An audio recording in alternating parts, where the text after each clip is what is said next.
m'appelle Harry Cadoni, je suis artisan chocolatier. J'ai été élu meilleur chocolatier wallon 2020 et ma boutique se situe juste à côté de la montée de Groyenne. La côte de Grom est la troisième difficulté de la Flèche Wallonne.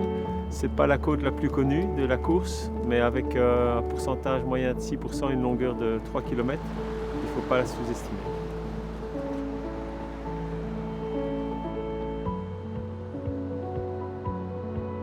Les odeurs, c'est juste incroyable quand tu rentres dans ta chocolaterie, ça te charge le nez, ça me téléporte vraiment comme en enfance, mais j'ai cru apprendre que pour toi c'était la même chose. Tout à fait. Moi aussi, ça retourne en enfance puisque c'est grâce au début aux odeurs que je suis devenu chocolatier.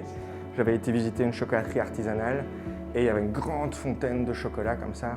Et les odeurs, la gourmandise qui découlait de cette belle fontaine m'a donné envie de devenir chocolatier. Et me voilà aujourd'hui chocolatier confirmé.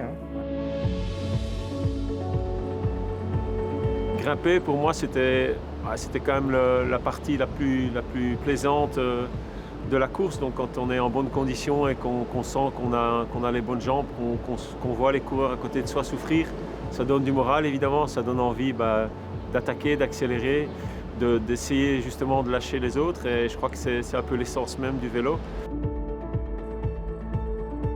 Le métier d'artisan chocolatier, ça veut dire quoi pour toi exactement ?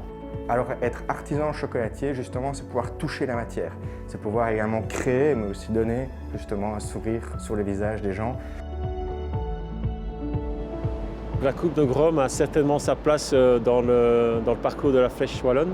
Elle est nerveuse, elle est un petit peu raide au départ, elle est ouverte au vent sur son sommet. Si la météo est un peu capricieuse ce jour-là, ça pourrait être un endroit idéal pour tirer une bordure, comme on dit, et déjà être un premier moment clé de la Flèche Wallonne 2021.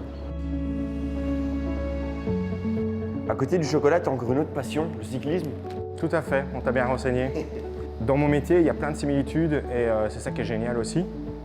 Alors pourquoi ? Parce que effectivement, il faut un bon chef, mais il faut aussi des gens qui travaillent pour toi, Une bonne équipe. ou une bonne équipe. Et puis chaque fête, c'est une ligne d'arrivée.